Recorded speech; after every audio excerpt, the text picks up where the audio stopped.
this is the dessert that I made. I'm all dressed for square dancing. And this is the chocolate pudding with the chocolate cookies in it with chocolate sprinkles on top that I'm going to serve with Ready Whip. And I'm bringing that to a square dance, so it's going to be on the table with all sorts of other desserts.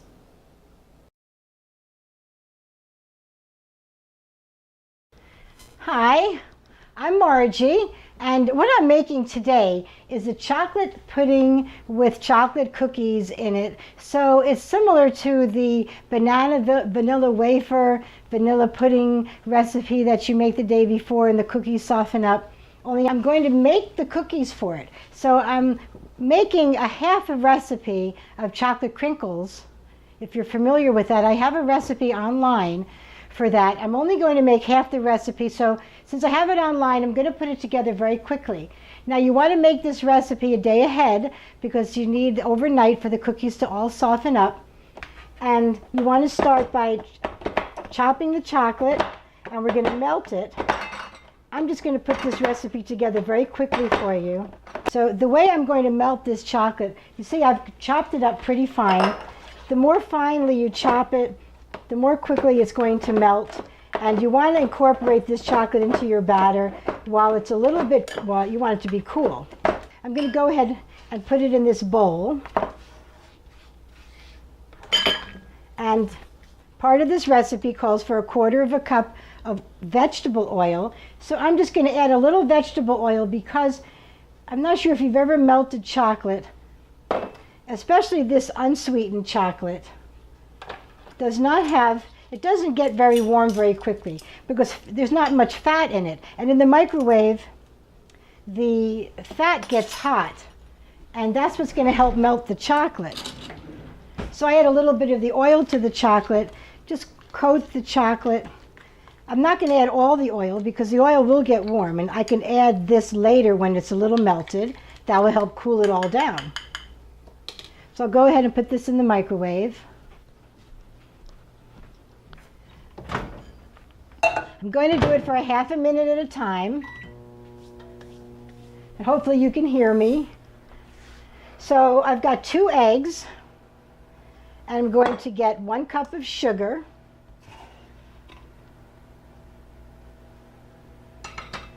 1 cup of flour, and I do it by the dipping method, so I loosen my flour up.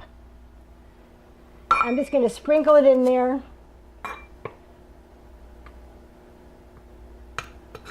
And level it off. And then I need 1 teaspoon of baking powder. 1 teaspoon. I'm going to put it there.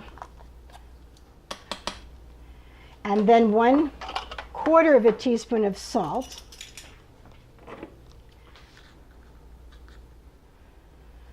All right. And we need vanilla.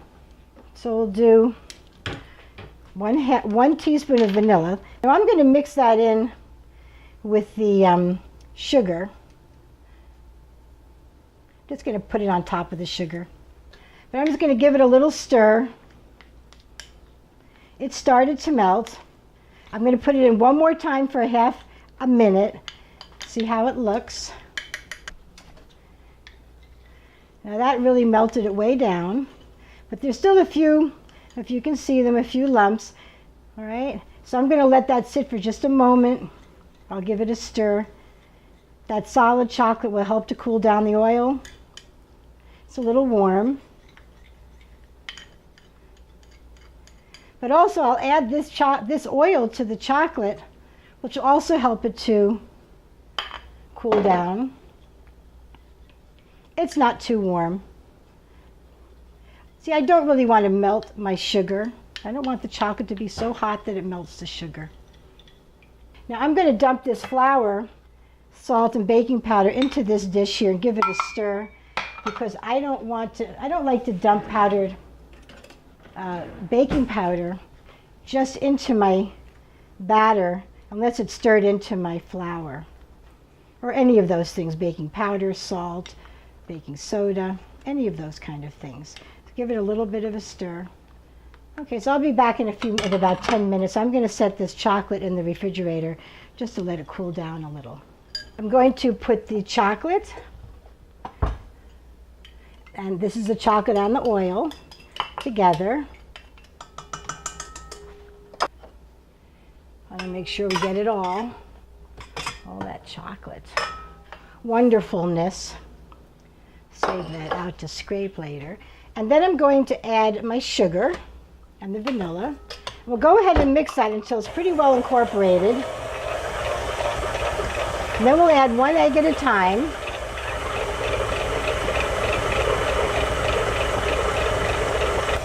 I'm going to go ahead and add 1 egg.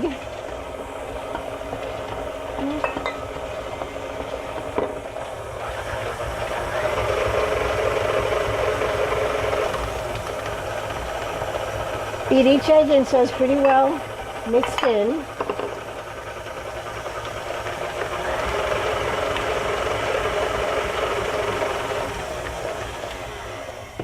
Now I'm going to add the flour and the baking powder and the salt. Let it mix for a moment, and then I'm going to scrape it down. Now I'm going to put this into a bowl and let it refrigerate for a few hours.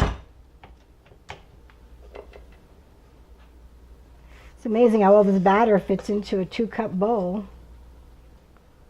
I know there's a lot more than 2 cups of ingredients in here. So I'm going to cover that, refrigerate it, and come back and finish it up with you. So I have the oven set at 350, 2 racks in there, and I'm just going to go ahead and take out teaspoons of dough. Just make little cookies. I'm not going to worry about rolling them.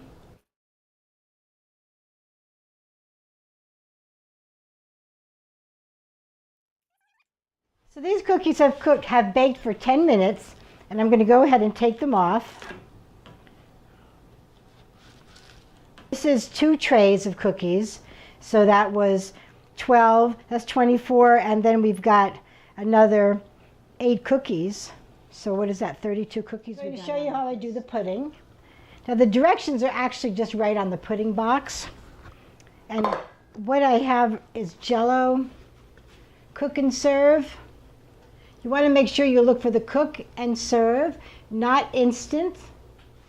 So this is a large one. This will call for 3 cups of milk. This is a smaller one. It calls for 2 cups of milk. So you need 5 cups of milk together, which is what I have here. So I'm going to start making the pudding. Now I'm using a wooden spoon with a flat bottom, and if you see, there's little slits in it. I like using wooden spoons with slits in it because then when you're stirring, the liquid flows through those slits and it helps to smooth out whatever you're making. And it has a flat bottom, so when I'm going back and forth on the bottom of the pan, you can also scrape the bottom of the pan. Now if you have a whisk, if you have something like this, so this little whisk will really help to smooth out the pudding to start with, just to get it started. You don't really need that because of the powder. I'm just going to go ahead and do that. Go ahead and because I'm going to be right on top of this, stirring it the whole time pretty much, I'm going to cook it on high, but of course it doesn't recommend that you do that. People like to walk away from things sometimes. But I'm just going to go ahead and make sure all that powder is incorporated. And while you're actually stirring it during the cooking process, you can check if you see any little lumps. This is like the perfect little tool to have in the kitchen just to go ahead and smooth things out. So this cook takes about 10 minutes, and I have my last batch of cookies in there. Do you see the little bubbles coming up? This pudding is pretty much done. You want it to come to a boil. Let it cook for a minute or so. You almost have to leave it alone to see that it's boiling. So you're not really going to get it to come to a full rolling boil because that would just take so long that it would probably be overcooked. So I just let it do this big bubble simmering for a good minute or so just to make sure that it's really, if there's any raw flavor in this from the powder and the flour, that it gets cooked. Same as you'd like to do with the white sauce. You want to cook that flour a little bit just to, before you add the milk to it, just to get that raw flavor out. Okay, I think this is done because it's going to sit in this pot for a minute. And it's going to continue to cook. Okay.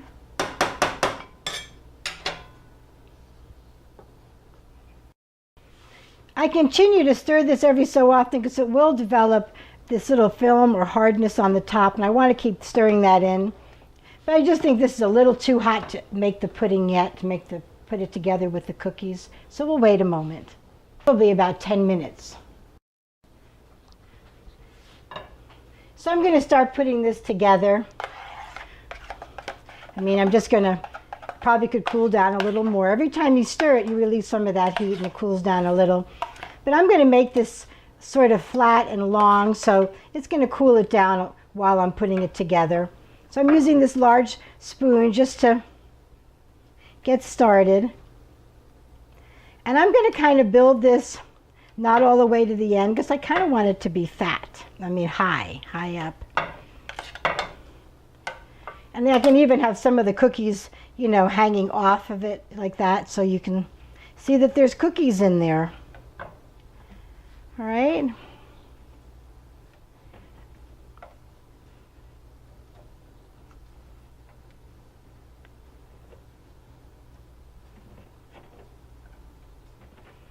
So I put the pudding down, then I put the chocolate cookies, and now I'm going to just put some more pudding down.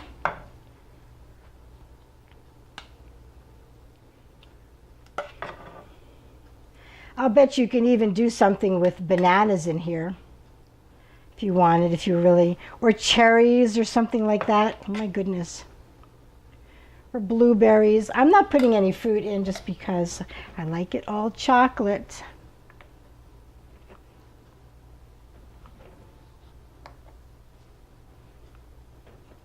This is so cool.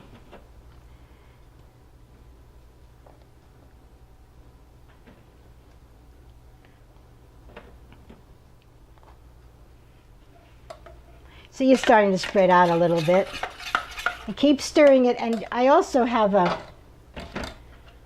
scraper here just to scrape down those sides and get them mixed. You want to get them mixed up back into the pudding so you can, you know, give it a little stir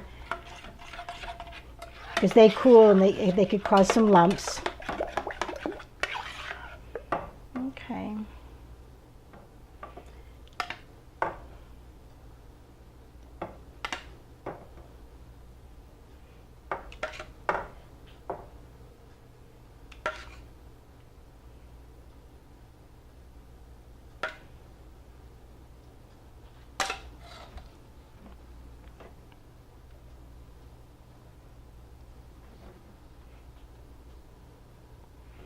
Not even sure if I shouldn't just save a couple of cookies out for the very top, just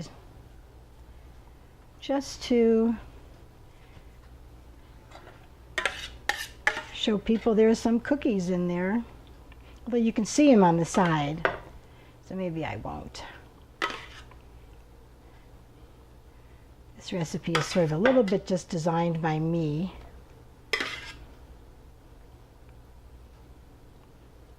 It's interesting how it actually came out to the side, starting in the middle like that. So I'll go ahead, I'm just going to stick these guys right in the center and just go ahead and pour some chocolate over them.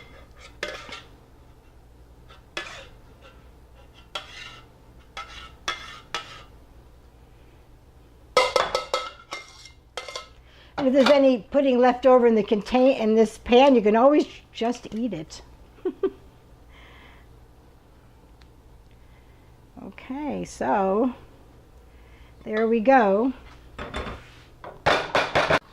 Last thing you want to do is you want to take a piece of plastic wrap and you want to cover this.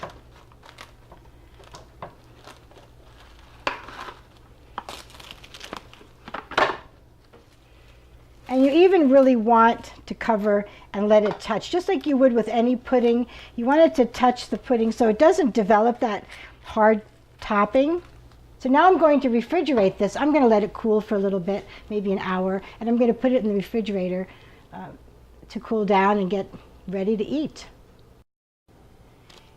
Here is something else I'm going to do with this dessert since I'm bringing it somewhere tomorrow. When I take this saran wrap off, it doesn't always look great on the top.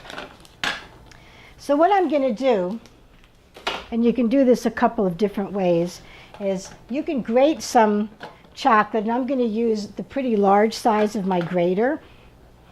You can't really see me because I'm left-handed.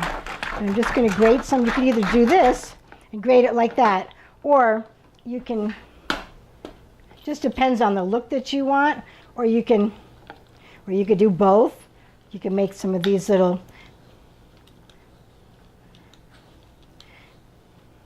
larger pieces. When your chocolate gets a little warmer, this just came out of the fridge, it'll actually make some curls. See, that's a little warmer because I was holding it on my hand. Don't know if you can see that, but it's a little, it'll start to be like curls. That'll just help when I take the saran wrap off to make the top look a little prettier. This has been in the refrigerator overnight.